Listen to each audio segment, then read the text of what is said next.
Assalamualaikum dan selamat pagi. Berita pagi edisi 21 Ogos bersama saya Azman Hussein. Ya, saudara, Polis Langkawi mengesan kehadiran seorang lelaki warga Perancis yang memakai gelang merah jambu sejurus tiba di lapangan terbang antarabangsa Langkawi LTAB.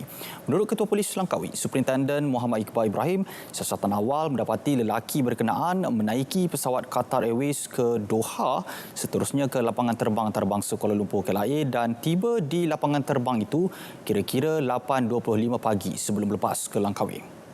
Lelaki warga asing itu telah disaring oleh petugas kesihatan Kementerian Kesihatan Malaysia KKM di KLIA dan negatif virus COVID-19.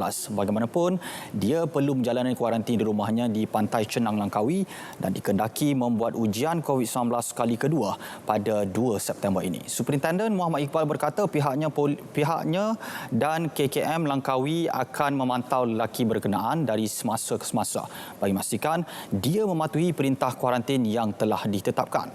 Beliau turut menasihatkan orang ramai agar tidak panik dengan keadaan itu dan sentiasa mengamalkan SOP sepanjang masa.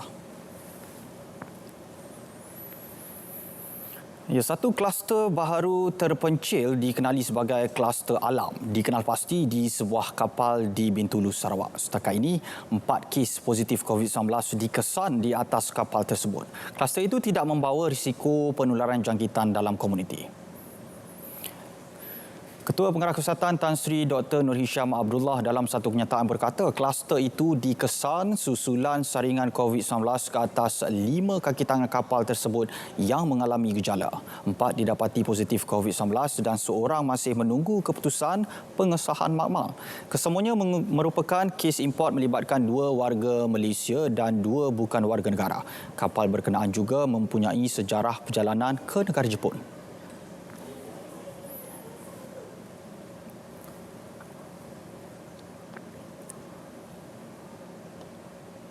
Sementara itu, 5 kes baru COVID-19 dilaporkan semalam. Kesemuanya adalah kes import yang mendapat jangkitan di luar negara, melibatkan 2 rakyat Malaysia dan 3 bukan warga negara. Menurut Tan Sri Dr. Nur Hisham, terdapat 7 kes positif COVID-19 yang dirawat di unit rawatan rapi ICU. Daripada jumlah itu, 4 kes memerlukan bantuan pernafasan. Tiada kes kematian dilaporkan semalam. Ya, kemasukan pelajar ke Institusi Pengajian Tinggi Awam IPTA di Kedah dan Sarawak Oktober ini mungkin ditangguhkan. Menteri Pengajian Tinggi Datuk Dr. Noraini Ahmad berkata keputusan itu mungkin diambil jika kes COVID-19 di kedua-dua negeri itu terus meningkat. Saya dapat makluman dalam beberapa minggu lepas mengenai Sarawak. Waktu ketika itu Sarawak pun tinggi kes dia, maka terdapat penundaan daripada tarikh kemasukan. Beliau ditemui pemberita pada program Ziarah Kasih di Kampung Cangkat Sulaiman, Tanjung Malim. Hadir sama calon Barisan Nasional bagi para Kislim Muhammad Zaidi Aziz. Baik, bekalan barangan keperluan mencukupi dan mampu menampung keperluan dalam negara yang berterusan dan mudah diperolehi. Ia berikutan hasil pemantauan penguatkuasa Kementerian Perdagangan Dalam Negeri dan Hal Ehwal Pengguna KPDNCP ke atas 12 jenis bekalan barangan di 720 premis perniagaan.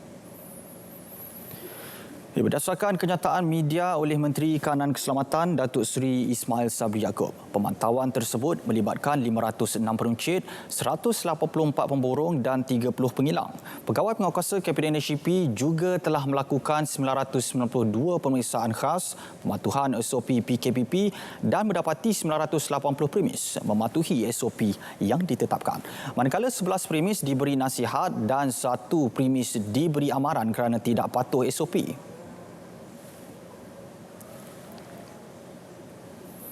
Memperkasa masjid sebagai pusat penyatuan dan kegemilangan ummah. Itu fokus utama pelan pengimarahan masjid di wilayah persekutuan. Dan jika bersesuaian, manfaatnya akan diperluas ke negeri-negeri lain. Kelainan yang dibuat pada hari ini adalah apabila kita juga dapat melancarkan program yang dipanggil pengimarahan masjid. Julung-julung kalinya yang kalau sesuai kami akan bincang dengan negeri-negeri untuk sama-sama kita memperkasakan pelan pengimarahan masjid. Datuk Dr. Zulkifli berkata demikian selepas menyempurnakan Majlis Sambutan Mahal Hijrah 1442 Hijrah peringkat wilayah persekutuan di Ibu Negara. Sambutannya ringkas dalam kebiasaan baru dengan jumlah peserta terhad selain mematuhi prosedur operasi standard SOP yang ditetapkan. Pendakwah bebas Dr. Fauzi Rahman dinobatkan sebagai penerima anugerah Mahal Hijrah. Penerima anugerah turut diperluas melalui pengenalan kategori anugerah Tokoh Bilal dan Tokoh Noja. Ia merupakan usaha menghargai individu penting yang banyak memberi sumbangan terhadap pengendalian serta pengurusan masjid.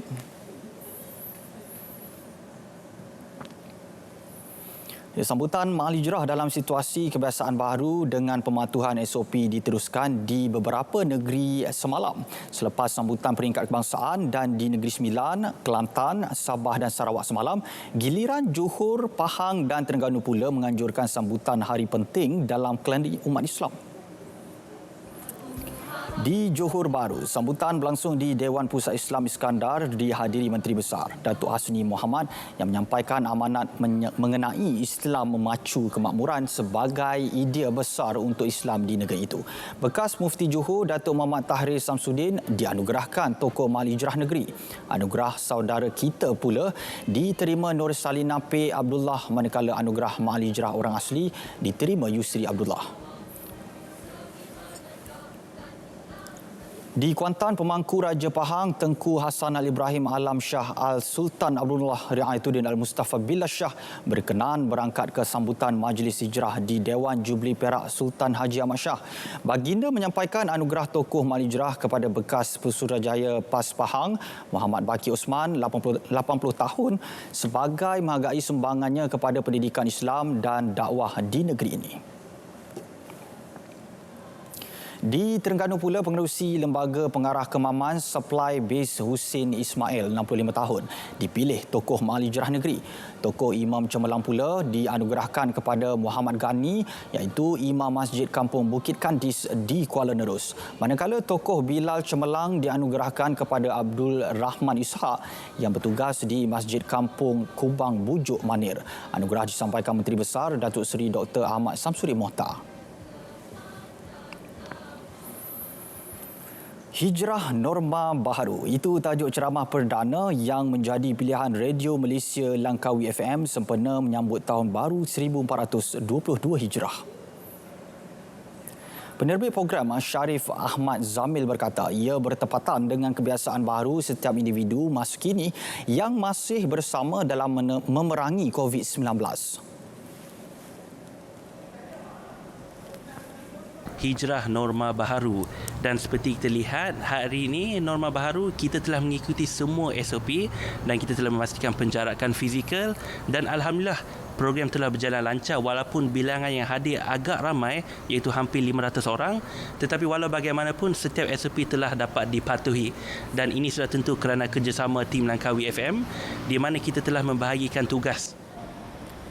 Ceramah perdana yang berlangsung di Masjid Aisyah Langkawi itu turut dihadiri Timbalan Pengarah Langkawi FM Nur Hafizah Idris.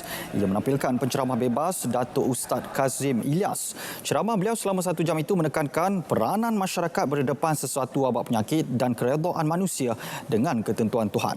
Kebiasaan baru dengan pematuhan prosedur operasi standard SOP dilihat terus diamalkan jemaah yang hadir meskipun dalam ruang yang terhad. Dalam perkembangan lain, Angkatan Pertahanan Awam Malaysia APM akan menjadi tenaga pelatih utama bagi kem Bina Jati Diri baru yang akan menggantikan program latihan khidmat negara PLKN dan Biro Tata Negara BTN. Kem Bina Jati Diri yang baru itu masih dalam perancangan dan ia akan dibantu Angkatan Tentera Malaysia ATM.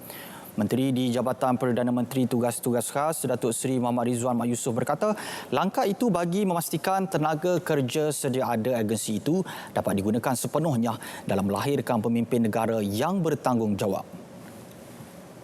Mereka inilah menjadi tenaga pelatih bersama mungkin dengan angkatan tentera. Contohnya kalau dahulu PLKN diletakkan di bidang kuasa Menteri Pertahanan dan juga dari sudut pemberi pengetahuan pembelajaran dan sebagainya, kita juga menggabungkan tenaga dengan Kementerian Belia dan Sukan insya-Allah. Ya. Tetapi kita akan lebihkan penggunaan yang berbaju biru ni. Beliau berkata demikian ketika ditemui pada Majlis Ramah Mesra bersama anggota APM di Air Keruh Melaka.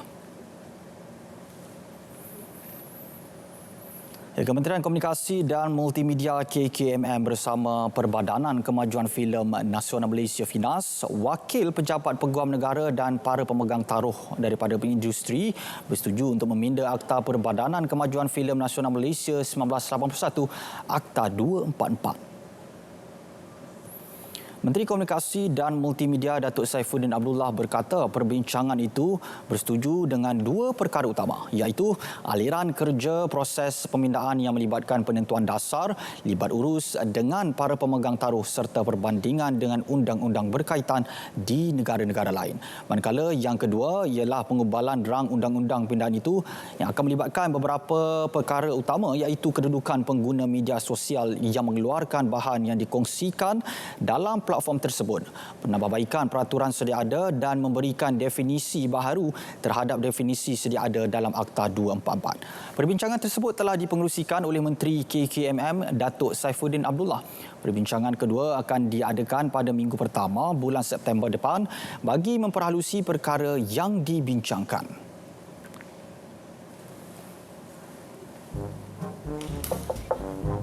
Masuk. Oh, Mac. Tak ada bos ni ada dokumen nak minta bos sign. Okey. Macam mana balik kampung hari tu? Okey. Okey. Okey sangat. Meriah.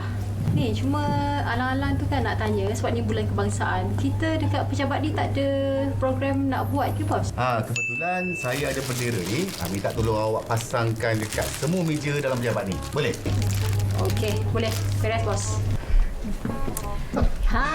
Dah halang-halang aku jumpa korang kat sini. Aku nak bagi bendera ni seorang satu. Tadi bos dah pesan minta korang pasang dekat meja masing-masing. Nak buat apa nak bendera ni? Apa punya soalan kau tanya ni Kamal? Kamal. Kau boleh tanya nak buat apa? Dah lupa ke yang ini bulan kebangsaan? Sebab itulah bos bagi bendera ni kat kita. Yelah Kamal, aku tengok kau ni langsung tak ada semangat nak sambut bulan kebangsaan ni. Yang kau tahu main game 24 jam. Alah, kau nak cakap pasal bendera ni. Kedatangan Merdeka tu. Ada bendera besar. Jangan kata meja-meja ofis. Dia boleh bungkus satu ofis ni.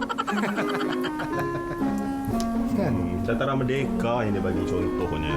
Itu simbolik di situ. Yang ini, yang bos bagi ni untuk kita masing-masing. Letak di meja masing-masing. Tanggungjawab kita. Tunjuklah yang kita ni rakyat Malaysia yang bersemangat. Semangat kena. Tak payah. Baik kita semangatkan badan kita ni. Lagi ada hasil. Apalah kau ni. Tak apalah. Yang penting tanggungjawab aku nak bagi bendera ni kat korang dah selesai. Nanti kalau bos tanya kau tak buat, pandailah kau jawab dengan dia. Betul? Okey. Alamak, kenapa semua masih terjaga depan pintu ni? Ni bos, kami semua tadi duduk bincang pasal ni jalur gemilang yang bos bagi ni. Kamal ni bos, ada je tak kena dengan dia ni. Betul tu bos. Saya dah bagi tahu dia. Pasang bendera ni kat meja. Barulah nampak semangat kita nak sambut bulan kebangsaan. Kamal. Kecil besar saya tengok perangai awak ni. Kalau suruh main game, semangat. Jalur gemilang ni Kamal, lambang kemegahan negara. Kita sebagai rakyat Malaysia ni kena kibarkan jalur gemilang semasa sambutan hari kebangsaan ni. Faham ke tidak? Lain kali tempah baju awak semua tu corak jalur gemilang.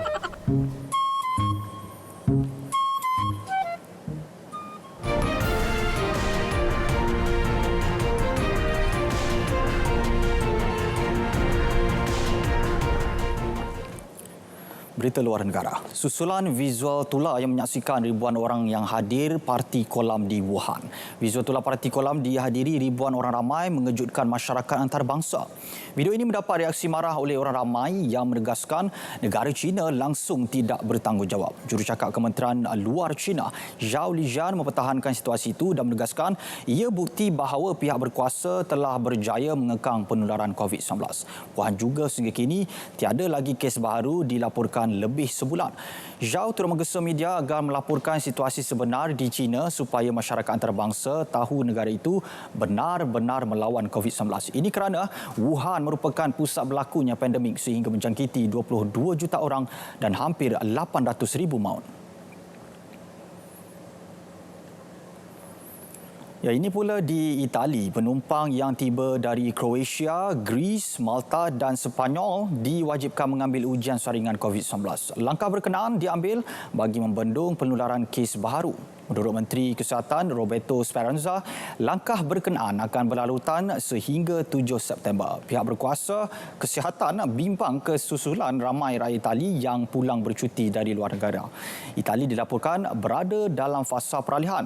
Di bawah undang-undang baharu, semua mereka yang tiba di lapangan terbang, pelabuhan dan sempadan diberi pilihan untuk mengambil ujian pantas atau mengemukakan surat bahawa mereka bebas COVID-19 dalam tempoh 72 jam ia diambil. Mereka juga boleh mengambil ujian dalam tempoh 2 hari namun perlu kuarantin sehingga keputusan keluar.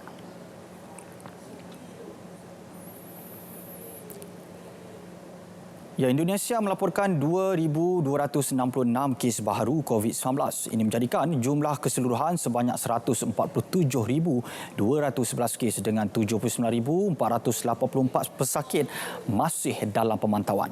Sebanyak 72 lagi kematian berlaku menjadikan jumlah kematian keseluruhan kini meningkat kepada 6,418 orang. Provinsi Jakarta mencatatkan 554 kes positif baru dengan 19 lagi kematian. Provinsi Jakarta kini mencatatkan kes positif keseluruhan tertinggi iaitu 31,610 kes, diikuti Jawa Timur 29,257 dan selebihnya di 32 provinsi yang lain. Provinsi Jawa Timur mencatatkan jumlah kematian keseluruhan tertinggi iaitu 2,098 orang, diikuti Jakarta 1,048, Jawa Tengah 813, Sulawesi Selatan 347 dan selebihnya di wilayah-wilayah lain di Indonesia. Ya, ini pula di Singapura. 68 kes baru dilaporkan dengan 2 daripadanya kes import menjadikan jumlah keseluruhan kes sebanyak 56,099. Kementerian Kesihatan Singapura berkata tiada kes dalam komuniti. Sebahagian besar kes pula melibatkan pemegang permit kerja yang kini menjalani kuarantin. Terdapat 16,800 pekerja yang masih menjalani tempoh kuarantin. Sebanyak 820 kes import, 2,209 kes dalam komuniti dan 53,002 kes melibatkan penghuni asrama.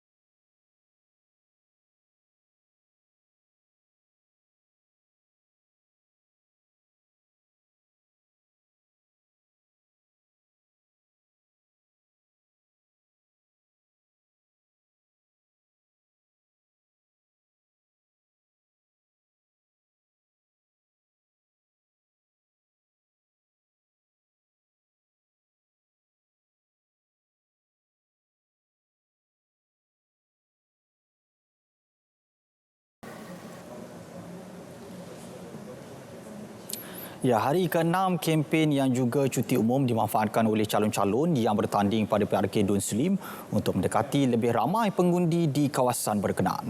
Dan bagi calon Barisan Nasional BN Muhammad Zaidi Aziz, selain mempergiatkan lawatan dari rumah ke rumah, kempen secara beramah mesra dengan penduduk di sekitar Bandar Slim River tetap menjadi keutamaan. Meski tidak mempunyai rehat mencukupi sejak menjadi calon, namun ia tidak mendatangkan masalah kepadanya untuk kekal cergas berkempen.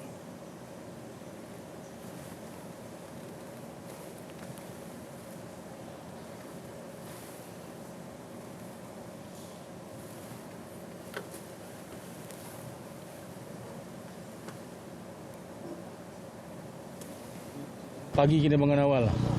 So, saya memang di ayah saya memang pesan, kalau kita nak sihat ni bangun awal pagi dan mandi. So mandi itu dia akan kita pergi kesegaran pada kita lah. So, kalau kita bangun pagi sampai sembahyang subuh, lepas tu tidur balik, kita akan lemau lah. Sementara itu, calon bebas Amir Khusyari Muhammad Tanusi berkata beliau berpuas hati dengan liputan media terhadapnya.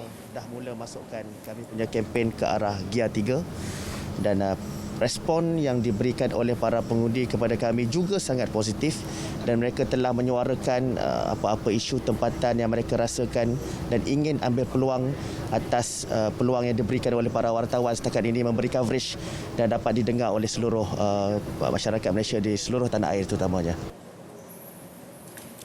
Sementara itu, Presiden MCA Datuk Seri Dr. Wee Ka Siong berkata sifat kebersamaan dalam BN diserlahkan dalam gerak kerja kempen. Menurut beliau, MCA giat membantu kempen calon BN tanpa memandang rendah kemampuan lawan. Kita tidak boleh complacent. Kita tak boleh take things for granted. Kita kena bekerja keras untuk memastikan kemenangan bilik kita menjelang 29 Ogos ini. Beliau yang juga Menteri Pengangkutan melakukan tinjauan ke rizab tanah milik Perbadanan Aset Keretapi di Slim River. Untuk PRK Dun Slim, MCA memberi tumpuan kempen kepada kaum Cina di Pekan Slim River terutama di kawasan Kampung Baru.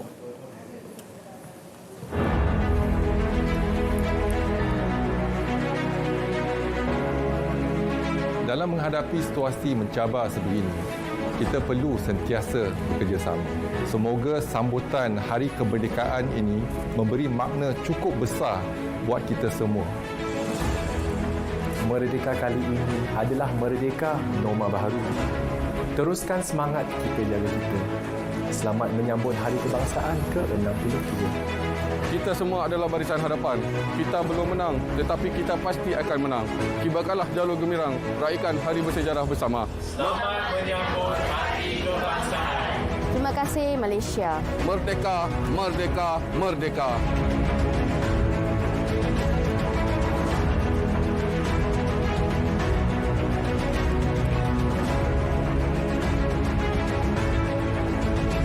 Selamat Hari Kebangsaan. Merdeka! Merdeka! Merdeka!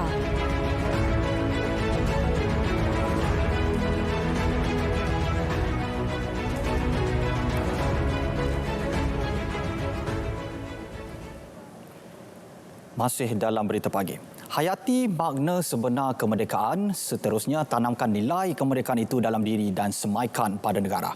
Langkah itu menurut Exco Melaka Datuk Latif Omar dapat melahirkan warga yang prihatin dan cintakan negara selaras tema sambutan Bulan Kebangsaan tahun ini, iaitu Malaysia Prihatin. Saya harap sempena sambutan Bulan Kemerdekaan yang temanya Malaysia Prihatin supaya mereka semua menghayati, makna seluruh DUN lah, seluruh wanita-wanita seluruh negeri Melaka supaya menghayati kemerdekaan itu sendiri. Kemerdekaan itu mestilah bermula dalam diri kita, dalam rumah, di peringkat bahagian negeri dan juga seluruh Malaysia. Beliau menyatakan perkara itu pada majlis penyerahan kit makanan kepada masyarakat orang asli Kampung Bukit Payung, Alor Gajah. Majlis disempurnakan Speaker DUN Melaka, Datuk Seri Abdul Rauf Yusof. Lebih 500 penduduk tinggal di kampung orang asli Bukit Payung ini. Ya, meskipun tiada perarakan sambutan Hari Kebangsaan diadakan tahun ini, rata-rata rakyat di Perak memahami mengenai perkara itu. Tinjauan di sekitar Taiping mendapati masyarakat sedar akan langkah rasional yang diambil kerajaan dalam membendung penularan wabak COVID-19. Tahun ini kita tak ada perarakan sebab sekarang kita sedang mengalami pandemik kan, COVID-19. So better lah sebab kita tak nak langgar SOP kan.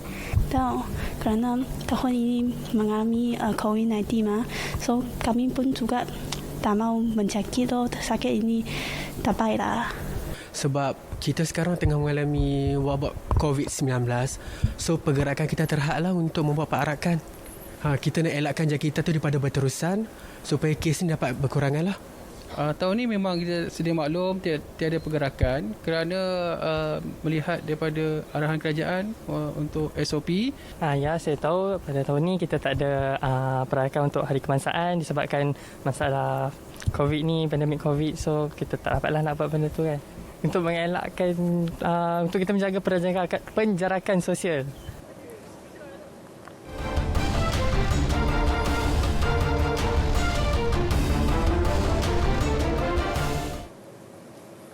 Beralih ke perkembangan sukan, tidak menyertai sebarang kejohanan dalam tempoh setahun boleh mematahkan semangat atlet. Justeru Kongres Tenpin Bowling Malaysia MTBC menyediakan saingan dalaman secara bulanan untuk pemain bowling negara dengan ujian pertama seawal minggu depan.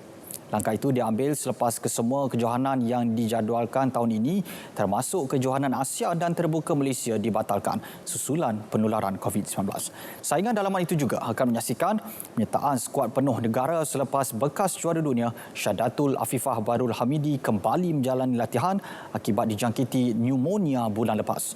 Setiausaha Agung MTBC Maradona Chok berkata saingan dalaman itu akan menyaksikan atlet elit dan pelapis bersaing membuktikan keupayaan masing-masing memandangkan kali terakhir mereka bersaing ialah pada Sukan SEA 2019 Disember lepas. Saingan dalaman itu juga adalah usaha MTBC untuk merangsang minda pemain bagi menghadapi kejohanan pada masa akan datang. Selain itu, MTBC juga berharap dapat menganjurkan kejohanan kebangsaan pada penghujung tahun ini, namun perkara tersebut bergantung pada kebenaran daripada Majlis Keselamatan Negara MKN dan prosedur operasi standard yang harus dipatuhi seperti dari segi penjarakan fizikal dan juga penonton. Selepas hampir 15 tahun berkecimpung dalam arena tinju, petinju profesional pertama negara Miraj Khan mengumumkan persaraannya semalam. Namun beliau tetap optimis bahawa beliau mahu melahirkan lebih ramai petinju-petinju baru, terutamanya di Malaysia yang mampu membawa negara ke peringkat antarabangsa. Atlet berusia 30 tahun itu bakal membangunkan pusat akademi tinjunya sendiri pada tahun hadapan di Kuala Lumpur untuk memberi peluang terutamanya golongan muda menyelahkan bakat masing-masing dalam sukan ini. But now I'm going to commit my time me and my manager are going to commit our time to finding the next in line, in finding new talent, new potential to represent Malaysia in the world stage. We will scout for them, and if we do find them, they are like diamonds, unpolished. We will polish them, we will look for fights for them, and we will nurture them until they grow. Beliau yang pernah disenaraikan dalam 10 petinju terbaik dalam Sukan Commonwealth Glasgow 2014 merupakan juara tinju Asia Pasifik, juara Intercontinental Light Heavyweight Universal Boxing Organisation dan juara bagi World Boxing Council WBC. Sementara itu, Miraj memuji petinju profesional negara Muhammad Farhan Harun atas pencapaiannya sebelum ini dan beliau turut bercadang mahu mengadakan perlawanan persahabatan bersama Farhan. Berita pagi berakhir di sini. Kekal setia bersama berita RTM. Maklumat sahih, jenama dipercayai. Terus patuhi SOP mencegah COVID-19. Dengan itu, saya Azamul Husin. Assalamualaikum dan kita berjumpa lagi.